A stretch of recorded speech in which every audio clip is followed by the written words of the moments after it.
사도행전 17장 22절에서 27절, 베드로전서 3장 13절에서 17절, 요한복음 14장 15절에서 18절까지의 말씀입니다.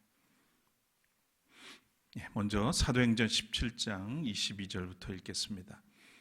바울이 아레오바고 법정 가운데 서서 이렇게 말하였다. 아테네 시민 여러분, 내가 보기에 여러분은 모든 면에서 종교심이 많습니다. 내가 다니면서 여러분이 예배하는 대상들을 살펴보는 가운데 알지 못하는 신에게라고 새긴 제단도 보았습니다. 그러므로 나는 여러분이 알지 못하고 예배하는 그 대상을 여러분에게 알려드리겠습니다. 우주와 그 안에 있는 모든 것을 창조하신 하나님께서는 하늘과 땅의 주님이시므로 사람의 손으로 지은 신전에 거하지 않으십니다. 또 하나님께서는 무슨 부족한 것이라도 있어서 사람의 손으로 섬김을 받으시는 것이 아닙니다. 그분은 모든 사람에게 생명과 호흡과 모든 것을 주시는 분이십니다. 그분은 인류의 모든 족속을 한 혈통으로 만드셔서 온 땅 위에 살게 하셨으며 그들이 살 시기와 거주할 지역의 경계를 정해 놓으셨습니다. 이렇게 하신 것은 사람으로 하여금 하나님을 찾게 하시려는 것입니다. 사람이 하나님을 더듬어 찾기만 하면 만날 수 있을 것입니다. 사실 하나님은 우리 각 사람에게서 멀리 떨어져 계시지 않습니다. 이어서 베드로전서 3장 13절부터 읽겠습니다. 그러므로 여러분이 열심으로 선한 일을 하면 누가 여러분을 해치겠습니까? 그러나 정의를 위하여 고난을 받으면 여러분은 복이 있습니다. 그들의 위협을 무서워하지 말며 흔들리지 마십시오. 다만 여러분의 마음속에 그리스도를 주님으로 모시고 거룩하게 대하십시오. 여러분이 가진 희망을 설명하여 주기를 바라는 그런 사람에게는 언제나 답변할 수 있게 준비를 해 두십시오. 그러나 온유함과 두려운 마음으로 답변하십시오. 선한 양심을 가지십시오. 그리하면 그리스도 안에서 행하는 여러분의 선한 행실을 욕하는 사람들이 여러분을 헐뜯는 그 일로 부끄러움을 당하게 될 것입니다. 하나님께서 바라시는 뜻이라면 선을 행하다가 고난을 받는 것이 악을 행하다가 고난을 받는 것보다 낫습니다. 마지막으로 요한복음 14장 15절부터 읽겠습니다. 너희가 나를 사랑하면 내 계명을 지킬 것이다. 내가 아버지께 구하겠다. 그리하면 아버지께서 다른 보혜사를 너희에게 보내셔서 영원히 너희와 함께 계시게 하실 것이다. 그는 진리의 영이시다. 세상은 그를 보지도 못하고 알지도 못하므로 그를 맞아들일 수가 없다. 그러나 너희는 그를 안다. 그것은 그가 너희와 함께 계시고 또 너희 안에 계실 것이기 때문이다. 나는 너희를 고아처럼 버려두지 아니하고 너희에게 다시 오겠다. 이는 하나님의 말씀입니다.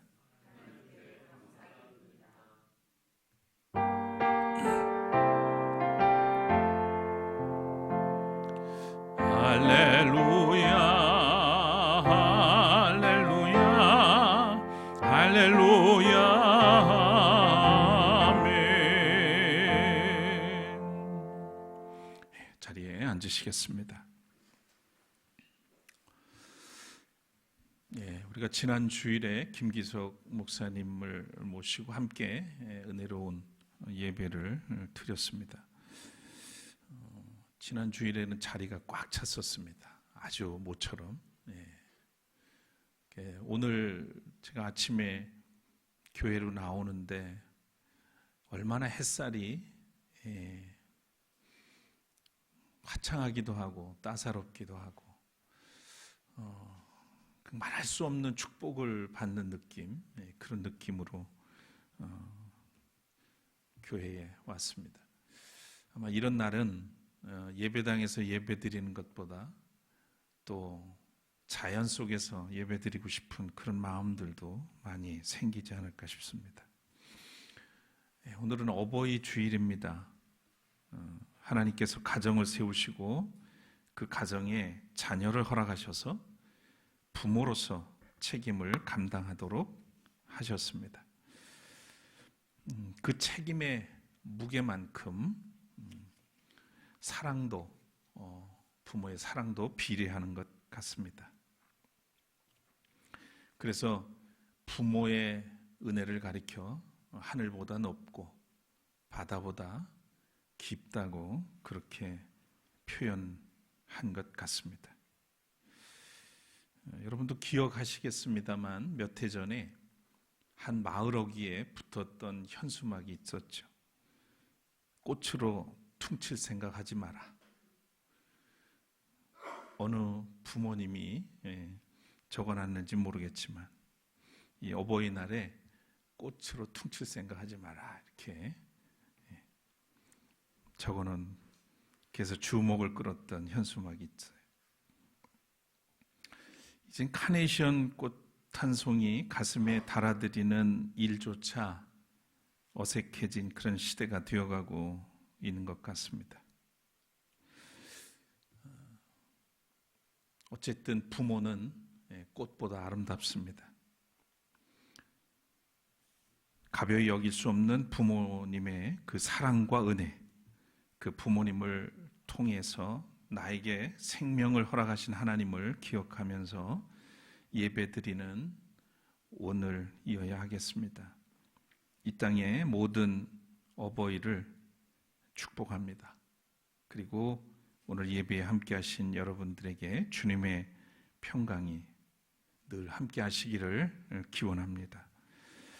오늘은 하나님을 알지 못하는 시대 속에서 그리스도인으로서의 정체성과 희망의 이유가 무엇인지에 관해서 함께 말씀을 나누려고 합니다.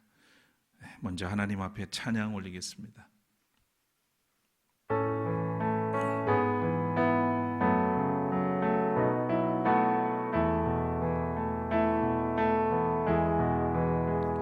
사랑해요 목소리 높여 경배해요 내 영혼 기뻐 오 나의 왕 나의 목소리 주님 귀에 곱게 곱게 울리기. 주님 감사합니다. 오늘도 우리에게 거룩한 주일, 이 화창하고 푸르른 계절에 주님 앞에 나와서 예배 드리게 하시니 감사합니다. 이 어버이 주일에 함께 드리는 이 예배가 하나님께서 우리를 세상에 존재하게 하신 그 이유를 함께 생각하고 감사하며 또 우리를 세상에 있게 하신 부모님들의 한없는 은혜를 기억하며 드리는 예배가 되게 하옵소서. 오늘도 주의 성령을 통해서 우리의 마음을 열어주시고 허락하시는 말씀 가운데 우리가 그리스도인으로 이 땅에 사는 이유, 또 희망을 묻는 사람들에게 그 이유를 분명히 밝혀줄 수 있는 삶으로 밝히는 그런 믿음의 길로 나아가도록 우리를 이끌어 주옵소서. 부족한 종을 세우셨으니 주의 성령을 통해서 다스려 주시고 오직 주님의 말씀을 선포하며 주의 뜻을 이루게 하여 주옵소서. 모든 것을 주께 맡겨드리며 예수 그리스도의 이름으로 간절히 기도드립니다. 아멘. 우리가 살아가는 이 시대는 과학기술이 그 어느 때보다 발달했음에도 불구하고 많은 사람들이 여전히 진정한 삶의 의미를 묻고 또한 희망을 찾지 못해서 안타깝게 살아가는 모습들을 봅니다. 복잡한 사회 속에서 우리의 신앙이 어떻게 의미를 지닐 수 있는지, 그리고 어떻게 하나님을 증언할 수 있을지를 함께 고민해 보아야 할 그런 때라고 생각합니다. 여러분 혹시 모자무사라는 말 들어보셨나요? 요즘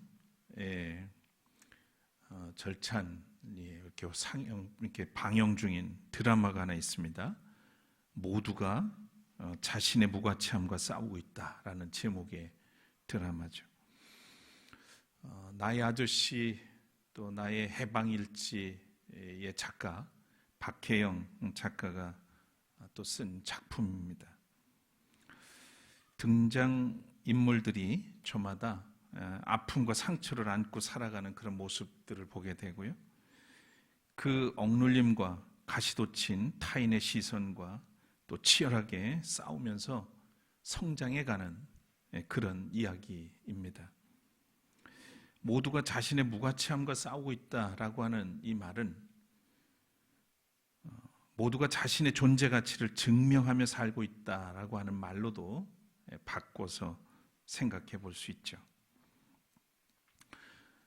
황동만이라는 그리고 변은하라고 하는 인물을 중심으로 해서 이 극중 인물들이 그 사실들을 하나하나씩 깨달아가는 그런 과정을 아주 실감 있게 그리고 있습니다. 자신의 존재 가치는 타인과의 관계에서 드러나게 됩니다. 자신이 아무리 혼자 애를 써도 그것을 알아봐주고 인정해주는 이가 없으면 그 가치는 잘 드러나지가 않죠. 이 드라마는 점점 서로에 대한 신뢰와 사랑을 통해서 자신의 가치를 인식하게 되고 서로를 빛나게 한다는 그런 점을 묵직하게 다루고 있습니다. 고되고 까칠하게 날선 이 세상에서 우리가 여전히 희망을 품고 사는 이유를 이 드라마 속에서 발견하게 됩니다. 오늘 성서 1과 본문은 서로 다른 세 개의 공간으로 우리를 안내합니다. 사도행전 17장은 우리를 아테네의 광장으로, 베드로전서 3장은 우리를 고난과 불신의 시대를 살아가는 성도의 자리로, 그리고 요한복음 14장은 우리를 예수님의 고별 담화가 울려 퍼지던 다락방으로 이끌어 갑니다. 광장, 그리고 고난의 자리, 그리고 다락방. 서로 다른 자리처럼 그렇게 보이지만 이 세 자리는 하나의 길로 이어집니다. 그것은 바로 가까이 계신 하나님을 알고 고난 속에서도 희망의 이유를 살아내며 보혜사 성령 안에서 사랑의 계명을 지키는 길, 그 길을 우리에게 보여줍니다. 그래서 오늘 강론의 중심은 한마디로 말하면 그리스도인은 누구인가? 라고 하는 물음에 대한 답이라고 하겠습니다. 그리스도인은 하나님을 알지 못하는 시대 속에서 가까이 계신 하나님을 증언하고 고난 속에서도 희망의 이유를 살아내며 보혜사 성령 안에서 사랑의 계명을 지키는 사람이다. 이 이야기입니다. 오늘 우리는 아테네와 같은 그런 시대를 살아가고 있지 않나 생각이 듭니다. 아테네는 여러분이 잘 아시는 것처럼 그리스의 수도이죠. 원래 고대 도시국가였고요. 아주 찬란했던 헬라 문화의 중심지이기도 합니다. 아테네는 지성의 도시였습니다. 또 철학과 예술과 그리고 수많은 신들이 중심이 되었던 곳이죠. 사람들은 그 누구보다도 생각을 많이 했고 토론도 많이 했고 많은 신들의 이름을 불렀습니다. 그러나 그 도시 한복판에는 알지 못하는 신에게라고 새겨진 그런 제단도 있었습니다.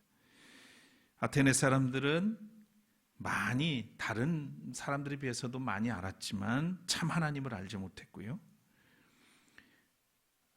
그 많은 신들을 그들은 만들고 세웠지만 생명의 주인을 만나지는 못했습니다. 오늘 시대도, 우리의 시대도 다르지 않죠. 우리는 손안의 작은 화면을 통해서 수많은 정보를 검색합니다. 많은 영상을 보기도 하죠. 그러나 정보가 많아질수록 삶의 방향은 점점 더 흐려지는 것 같습니다. 연결은 많아졌지만 외로움이 깊어졌고, 말은 넘쳐나지만 신뢰는 메말라갑니다. 여러분, 요즘 집에 이제 TV를 없앤다고 그래요? 소용이 없다는 거예요. 전에는 TV를 가족들이 같이 앉아서 보기도 했는데 점점 집에 들어오면 각자 방으로 흩어지고 같이 모일 수 있는 시간이 없어요. 그래서 텔레비전이 별 필요가 없다는 거예요. 식당에서 아주 진풍경들이 있죠. 오랜만에 요즘 가정의 달 맞아서 가족 식사들을 할 텐데 제가 보고 깜짝 놀랐어요. 식당에 둘러 앉아가지고 다 다른 사람과 대화를 나누고 있는 그런 현상들이 우리의 오늘의 모습입니다. 기술은 인간의 가능성을 넓혔지만 그럴수록 인간의 영혼은 여전히 우리에게 스스로에게도 묻습니다. 나는 누구인가? 고난 속에서도 붙들 수 있는 희망은 있는가? 하나님은 정말 우리 가까이에 계시는가? 우리의 영혼이 그걸 묻는다는 거예요. 그런데 그것에 대한 답을 우리는 어디서 찾아야 될까? 헤매고 있는 거죠. 한국 교회를 향한 사회적인 신뢰가 낮아진 오늘의 현실은 우리에게 아주 아픈 물음을 던지기도 하죠. 당신들이 믿는 하나님은 누굽니까? 당신들의 희망은 세상을 더 따뜻하게 만들고 있습니까? 당신들의 믿음은 실제 삶에서 사랑과 진실로 나타나고 있습니까? 이렇게 묻는다는 거예요. 오늘 새 본문은 우리에게 그 대답의 길을 열어준다고 저는 생각이 듭니다. 자, 그래서 먼저 사도행전 17장으로 가보겠습니다. 바울은 아테네 사람들을 정죄하지 않았습니다. 대신 이렇게 말하죠. 아테네 시민 여러분, 내가 보기에 여러분은 모든 면에서 종교심이 많습니다. 그리스 신화가 있잖아요. 그들이 만들어 놓은 신화, 인간화된 신화, 신들, 그 신전들을 만들어 놓고, 대표적으로 아테네 아크로폴리스에 서 있는 파르테논 신전이 있죠. 아테네 여신을 위해서 만든 신전입니다. 그런 모습을 바울은 다 봤던 거죠. 하나님의 편에서 보면 우상 숭배입니다. 그러나 그 안에 숨어 있는 인간의 갈망을 사도 바울은 보고 있었던 겁니다. 그들의 어둠을 봤지만 그 어둠 속에서 하나님을 찾고자 하는 사람들의 목마름을 간파하고 있었던 거예요. 그래서 그것을 나무라기보다는, 비판하기보다는 참 여러분들은 그 어느 사람들보다도 종교심이 많은 것 같습니다. 그리고 이야기를 시작합니다. 바울은 그들이 세운 제단 가운데 많은 것들도 봤지만 알지 못하는 신에게라고 새겨진 그 신전도 봤던 거예요. 그래서 그가 기가 막히지 않았겠어요? 알지 못하는 신에게 제사를 지내고 그런 신을 섬긴다고? 그러니까 바울의 세계관으로 보았을 때는 이해하기 어려운 문제죠. 그러면서 이렇게 얘기하죠. 여러분이 알지 못하고 예배하는 그 대상을 내가 여러분에게 알려드리겠습니다. 정작 우리가 예배할 대상이 누군지를 알려주겠다, 이렇게 얘기를 합니다. 복음은 인간의 갈망을 결코 무시하지 않습니다. 오늘 바울이 이 아테네에서, 아레오바고 그 광장에서 수많은 철학자들을 지성이 넘실거리는 그곳에서 하나님을 전하기 위해서 단에 섰고, 그는 먼저 그들의 종교심을 칭찬하면서 정말 중요한 거는 여러분이 모르는 신을 섬기는 게 아니라 그 신이 누구인지를 내가 알려주겠습니다. 이렇게 마음을 열고 복음을 전하는 모습, 이것이 얼마나 귀한 일인지 모릅니다. 여기서 알지 못한다고 하는 이 말은 단순한 지식이 부족하다는 그런 얘기가 아니죠. 하나님을 잃어버린 인간의 영적 상태를 말합니다. 사람은 종교적일 수 있습니다. 경건한 형식을 가질 수도 있죠. 그러나 참 하나님을 만나지 못하면 여전히 더듬으면서 살 수밖에 없습니다. 그래서 오늘 본문 사도행전 17장 27절에 바울은 이렇게 말합니다. 하나님을 더듬어 찾으면 만날 수 있을 겁니다. 여기서 더듬어 찾는다는 말은 헬라어로 푸실레파오라고 하는 말입니다. 어둠 속에서 손으로 만지면서 찾는 동작을 뜻하는데요, 앞이 보이지 않는 사람이 벽을 짚고 길을 찾는 것처럼 우리는 삶의 의미와 진리와 안식을 더듬으면서 찾아가는 존재라는 겁니다. 그런데 놀라운 사실은 인간이 하나님을 더듬어 찾기 전에 하나님께서 먼저 인간에게 찾아오셨다는 것이죠. 바울은 그래서 말합니다. 사실 하나님은 우리 각 사람에게서 멀리 떠나 계시지 않습니다. 하나님은 멀리 계신 분이 아니고 창조하신 이 땅을 창조하신 하나님은 우리와 함께 계시다는 것을 이야기하고 있습니다. 이성적으로 보이지 않는 하나님을 이야기하기란 쉽지 않죠. 하나님은 멀리 계신 관념적인 대상이 아니라는 거예요. 철학자들의 논쟁 속에 갇힌 추상이 아니라는 거예요. 인간이 만든 신전 안에 갇히신 분도 아니라는 거죠. 바울은 하나님을 하늘과 땅을 지으신 주님이라고 선포합니다. 하나님은 사람의 손으로 지은 신전에는 살지 않으시며 모든 사람에게 생명과 호흡과 모든 것을 주시는 분이다 라고 그렇게 전하고 있습니다. 인간은 하나님을 잃어버릴 수 있지만 하나님은 인간을 잃어버리지 않으십니다. 인간은 안개 속에서 길을 더듬지만 하나님은 이미 그 길 위에 계시죠.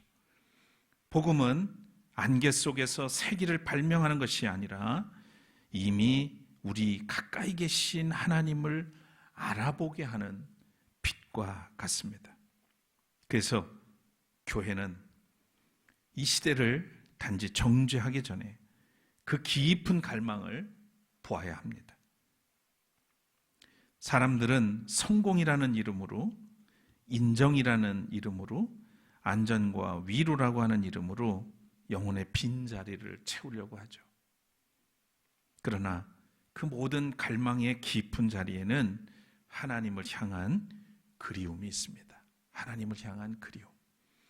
이것을 독일의 신학자 슐라이어 마커는 절대 의존의 감정이라는 말을 했습니다. 절대 의존의 감정.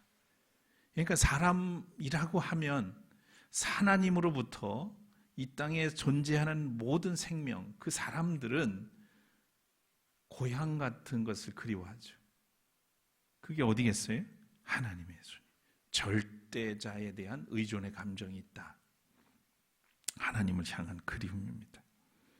그래서 첫 번째 우리가 이런 세상에서 희망할 이유는 이겁니다.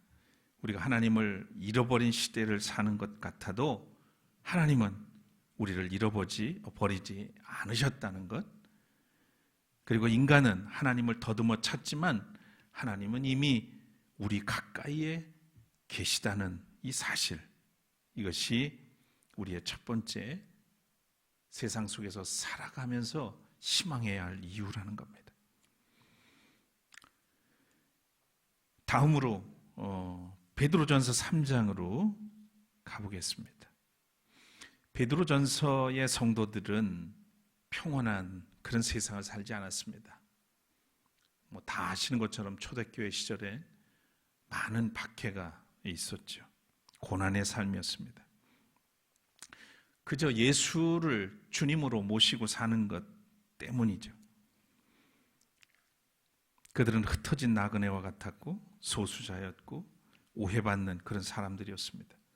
선을 행해도 악하다는 그런 말을 들었던 그런 사람들입니다.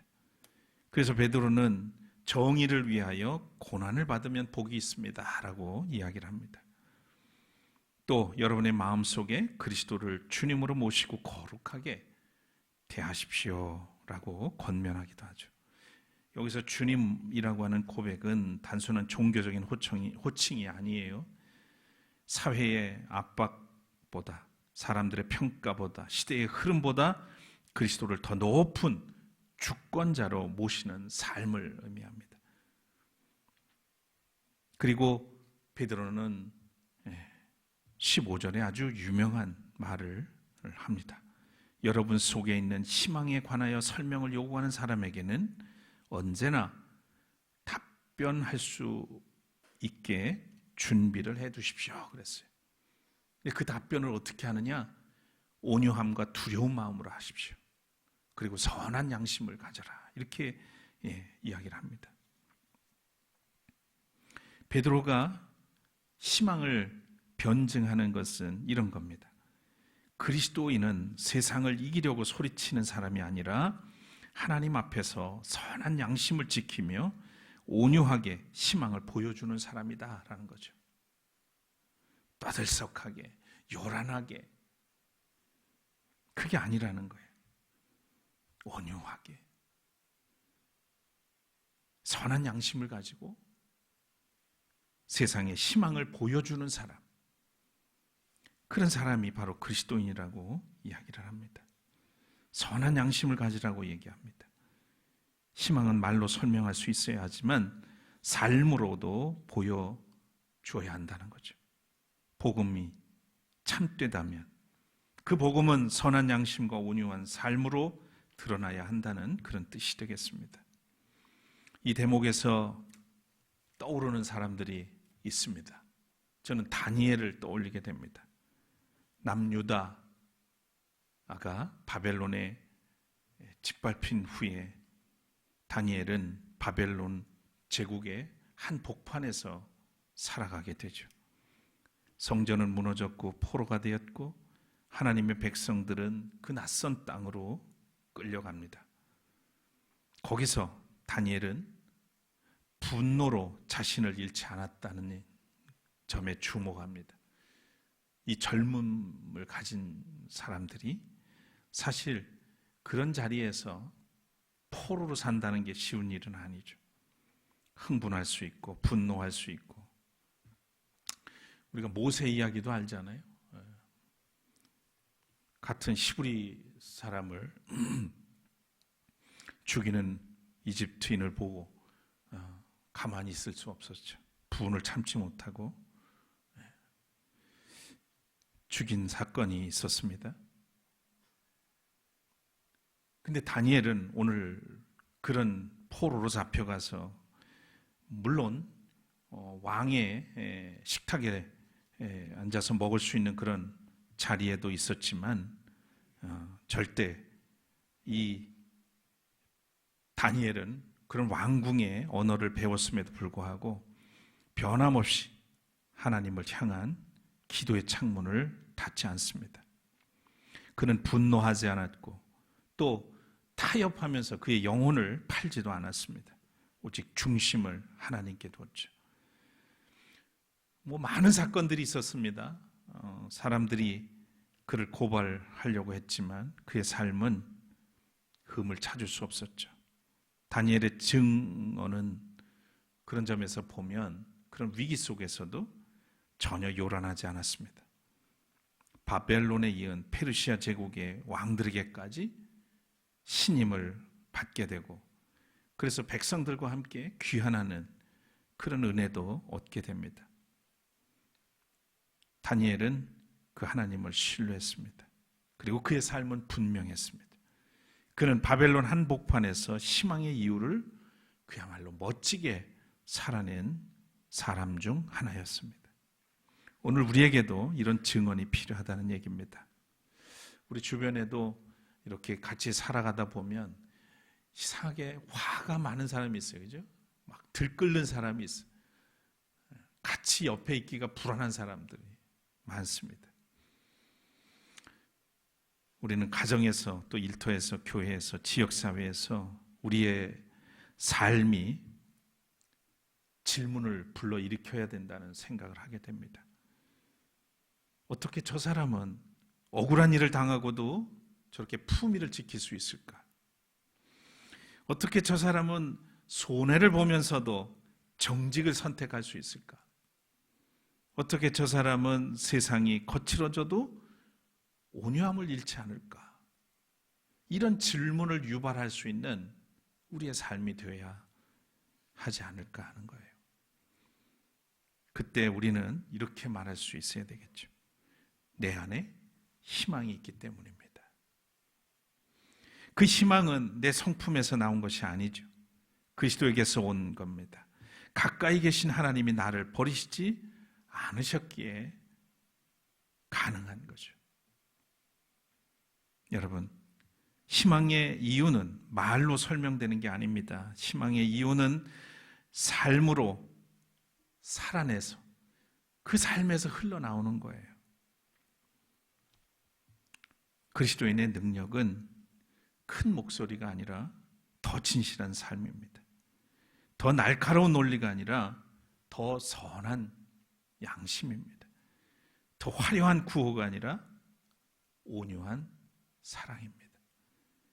우리가 그리스도 안에서 희망해야 할 두 번째 이유는 가까이 계신 하나님을 믿는 사람은 고난과 불신의 시대 속에서도 희망의 이유를 삶으로 증언할 수 있기 때문이죠. 우리가 삶으로 살아내지 못하면 세상엔 희망이 없어요. 내 안에 그리스도가 계시고 하나님이 나와 가까이 계시다고 하는 그런 은혜의 삶이 흘러나와서 이 사람들에게 세상에 희망을 줄 수 있어야 한다는 그런 말씀입니다. 이제 요한복음 14장으로 가보겠습니다. 요한복음 14장은 예수님의 고별 담화라고 일컬어지죠. 제자들의 마음은 흔들리고 있었습니다. 예수께서 떠나신다는 그런 말은 제자들에게 그야말로 땅이 무너지는 것 같은 그런 소리처럼 들렸을 겁니다. 그때 예수께서 그들에게 말씀하시죠. 너희가 나를 사랑하면 내 계명을 지킬 것이다. 여기서 사랑은 사랑의 계명을 말씀하셨어요. 서로 사랑하라. 이 사랑은 순종의 방향이라고 하겠습니다. 예수님의 길을 따라 걷는 구체적인 삶인 거죠. 예수님을 사랑한다는 것은 예수님이 사랑하신 사람을 사랑하는 겁니다. 예수님이 어떤 사람을 사랑하셨어요? 권력자들을 쫓아다니셨습니까? 가난한 사람, 병든 사람, 세상의 권력 앞에 주눅들어 있는 사람, 사회적 약자들이었어요. 고아와 과부 같은 사람, 죄인들의 친구로 사셨죠. 주님은 그들을 사랑하셨습니다. 예수님이 낮아지신 그 길을 따라서 낮아지는 것, 그것이 바로 예수님을 사랑하는 방식입니다. 예수님이 섬기신 방식을 우리는 섬기는 거죠. 그러나 주님은 제자들에게 이 길을 홀로 걸으라고 말씀하지 않습니다. 내가 아버지께 구하겠다. 그리하면 아버지께서 다른 보혜사를 너희에게 보내셔서 영원히 너희와 함께 있게 하실 것이다. 누굽니까? 보혜사? 성령입니다. 보혜사라고 하는 말은 헬라어로 파라클레토스라고 하는 말이죠. 곁으로 부름받은 사람, 돕는 사람, 변호자, 위로자라고 하는 뜻이 있습니다. 법정에서는 변호자의 의미가 있죠. 삶의 자리에서는 위로자, 조력자라고 하는 의미입니다. 여기서 복음의 깊은 위로가 나오는데 나는 너희를 고아처럼 버려두지 않고 너희에게 다시 오겠다. 제자들에게 하신 약속입니다. 나는 떠나지만 보혜사 성령이 너에게 오실 것이다. 그는 진리의 영이고 너의 길을 안내할 것이고 도울 것이다. 우리도 믿음을 가지고 산다고 하지만 세상 속에서 종종 고아처럼 느낄 때가 있죠. 여러분 어떨 때 고아처럼 느끼십니까? 내가 생각한 것보다 세상이 너무 빠르게 변하는 그런 모습을 체험할 때, 교회의 신뢰가 마구 흔들릴 때, 때로 저는 목회의 무게가 정말 엄청나게 크게 다가올 때, 가정의 아픔이 깊을 때, 기도해도 길이 보이지 않을 때, 우리는 종종 혼자 남겨진 것처럼 느끼게 되죠. 그러나 주님이 말씀하십니다. 너희를 고아처럼 버려두지 않겠다. 너희를 광장에 홀로 세워두지 않겠다. 너희를 고난 속에 방치하지 않겠다. 너희 안에 나의 영을 거하게 하겠다. 이게 주님의 약속입니다. 혹 여러분 중에 지금 나는 홀로 있는 것 같아. 그런 마음 때문에 무너져가고 계신 그런 분이 계시다면 오늘 이 말씀으로 위로가 되기를 바랍니다. 주님은 우리를 홀로 두시지 않겠다고 약속하십니다. 보혜사, 돕는 영이신 성령이 너희 안에 있을 것이다 말씀합니다. 성령께서 우리로 하여금 진리를 알게 하시죠. 사랑의 계명을 지키게도 하십니다. 고난 속에서도 그리스도의 길을 꿋꿋하게 걸어가게 하십니다. 우리가 그리스도 안에서 희망해야 할 세 번째 이유는 바로 희망의 삶은 인간의 의지만으로 가능하지 않다는 것. 보혜사 성령께서 우리 안에 거하시기에 우리는 사랑의 계명을 지키며 살아갈 수 있다는 것이죠. 성령이 계셔서 우리는 이 엄혹한 세상에서 희망해야 할 희망을 가지고 살 이유가 된다는 거예요. 우리의 희망은 우리의 강함에 있지 않습니다. 우리의 희망은 우리 안에 거하시는 성령의 능력에 있습니다. 우리의 희망은 우리 안에 거하시는 성령의 능력에 있다. 기억하셨으면 좋겠어요. 우리는 세상 한복판에 홀로 던져진 사람들이 아닙니다. 우리는 고아처럼 버려진 사람들이 아닙니다. 우리에게는 생명과 호흡을 주시는 하나님이 계시죠. 또 우리에게는 고난을 지나 부활로 나아가 가신 그리스도가 계십니다. 우리에게는 우리 곁에 또 우리 안에 거하시는 보혜사 성령이 계십니다. 그래서 우리는 세상을 살면서 두려워하지 말아야 합니다. 그럴 필요가 없어요. 거칠어지지도 말아야 되죠. 냉소에 물들지도 말았으면 합니다. 세상의 불신 앞에서 그렇게 방어적으로 굳어지지도 않았으면 좋겠어요. 다만 온유함으로 대답할 수 있었으면 좋겠고요. 선한 양심으로 우리가 살아갔으면 좋겠습니다. 사랑의 계명을 그리고 지켜나가는 그런 삶이었으면 합니다.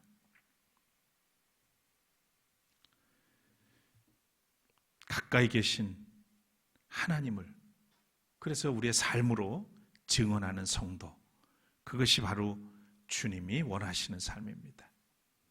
희망의 이유를 묻는 시대, 자신의 무가치함과 싸우는 사람들, 또 자신의 존재 가치를 찾으려 애쓰는 사람들에게 우리 자신이 먼저 희망의 사람이 되기를 소망합니다.